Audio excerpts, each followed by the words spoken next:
在美国，原来以为拥有了十几套房子就是自由了，结果成了负担。有时候买太多的套房也不一定是件好事。有个朋友，他和爸爸在亚特兰大有不少的出租房，就是大家最喜欢的投资产品——独栋别墅。他们投资房加起来肯定是2位数了。结果一场飓风，他爸爸决定卖掉所有的投资房。不要觉得房子多了就是大爷，给大家分享一下这个故事。包租婆的背后的模式是天堂还是地狱？那时一场飓风把一棵100年大树给吹倒了，他们一套房子的屋顶、围墙、阳台房全被这棵大树砸坏了。为了清理这棵大树，朋友找了6家公司来报价，光是砍树的花费就将近2万美元。砍树时占用了邻居的道路，还被邻居霸凌。飓风刚过，砍树公司都忙得不行，价格一个比一个高，价格虚高。朋友只能到处比价格。就这个故事来来回回用了3周的时间，沟通工作和花费时间接近50个小时。因为房产装修和重新维护至少要花费3个月以上，空置期要半年的时间，损失房租将近1.5万美元，维修的大概总计要10万左右。还好他是全职地产投资人，否则但凡有个工作，这个活找管理人去做，至少再花10%的管理费，就是再增加1万美元。普通人真碰上这个事，就别说钱了，光是时间和精力都够折腾半死。我们给大家算个总账吧。砍树花费1.9万美元，保险公司报销1.5万美元，自费4000美元。因为是老房子，重新装修的费用大概是10万美元左右，保险公司报销可能在8万美元左右，自费2万美元。主要是在更新厨卫设施上面。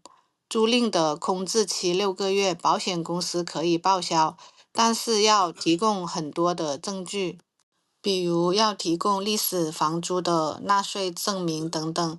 这些材料对于华人来说基本上都是很难提供的，主要就是因为没有交税。这个1.5万美金的损失算是要自己承担的。总计的自费的费用大概是4000美元加2万美元加1.5万美元，大概是3.9万美元。大家别忘了，他是在这个城市生活了将近30年，还是专业的地产投资人。就这样，他事后告诉我们，这件事过去后，他就完全没有精力再去管理了。再加上他爸爸年事已高，两人决定卖掉名下所有的投资房，不想再过这种日子了。这并不是唯一的案例。另外一个好朋友在德克萨斯州，他名下也有2位数的投资房，几个月前告诉我们想全部卖掉，主要的原因是因为对付这些租客太麻烦了，还有一个重要的原因就是德州的飓风太多。因为这类事情，他经常有时候半夜会醒来，已经严重影响了他的正常生活了。他这几年都是参与我们的多家庭公寓投资，对于独栋的房产出租房已经失去了兴趣。说句实话，投资独栋房产听起来很美，名下有多套房产，但是真的不容易，尤其是在天灾人祸不断的情况下。有句话说得好，管理独栋房产的3个T最让人头疼：租客 tenant、维修厕所 toilet 和清理垃圾 trash。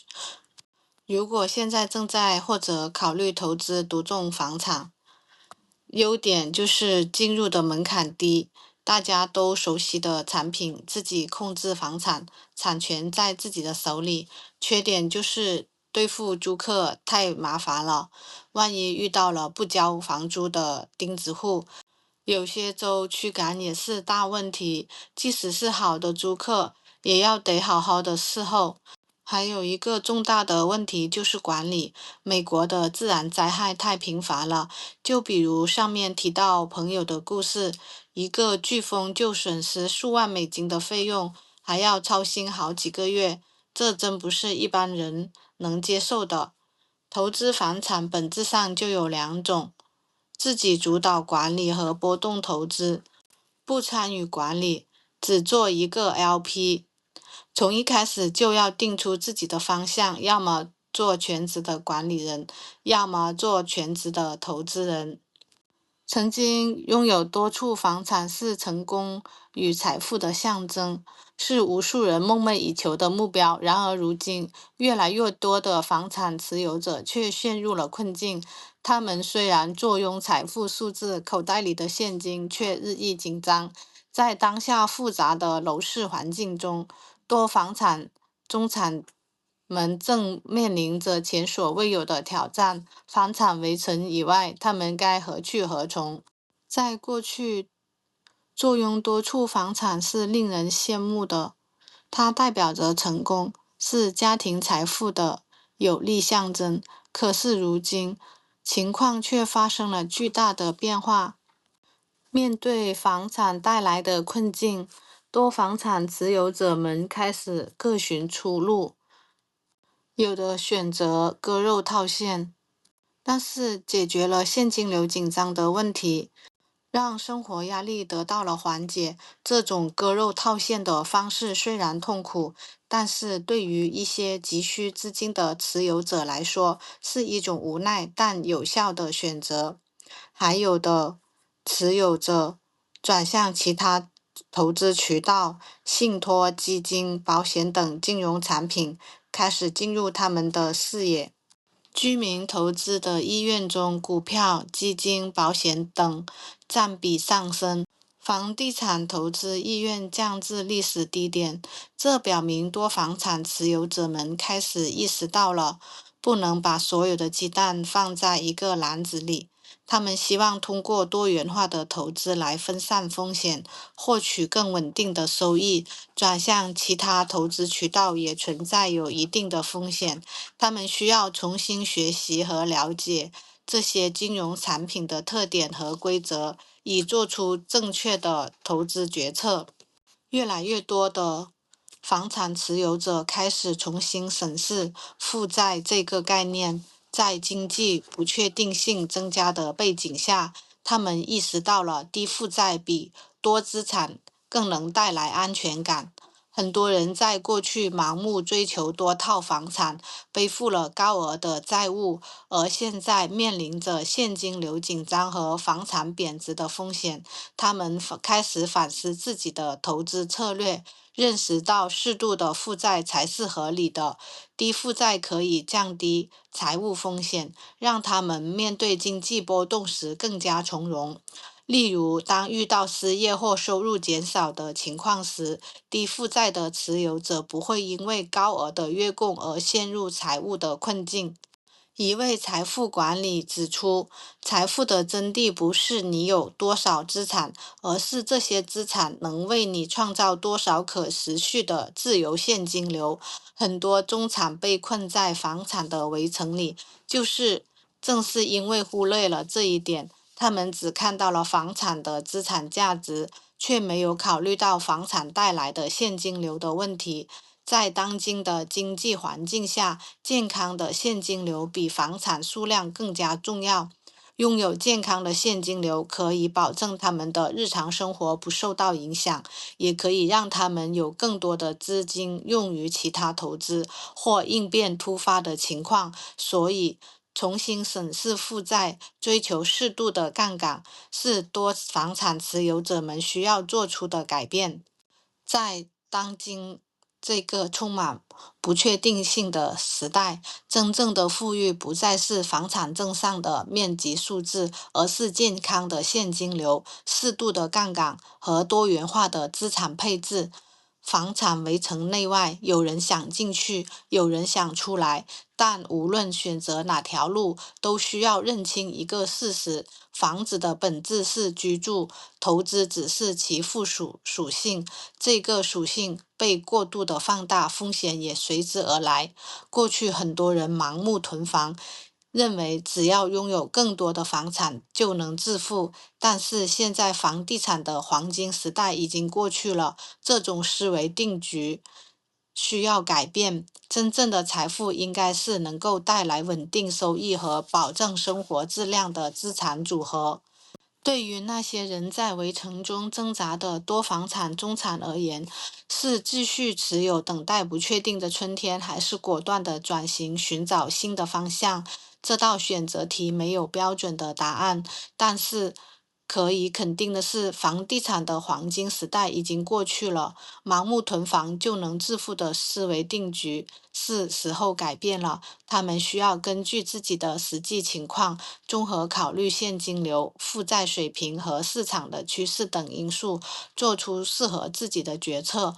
无论是选择继续持有还是转型，都需要谨慎的对待，不能盲目的跟风。只有这样，他们才能在这个充满变化市场中找到属于自己的财富之路。认清房产的本质，房子的本质是居住，投资只是其附属属性。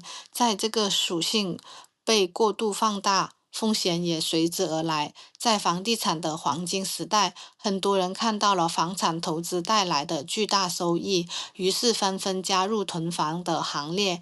他们忽略了房子的居住属性，只把它当做了一种赚钱的工具。然而，随着市场环境的变化，房产投资的风险逐渐显现出来，持有成本增加等问题让多房产持有者们陷入困境。所以，我们应该认清房子的本质，不能过度的追求其投资属性而忽略了居住的功能。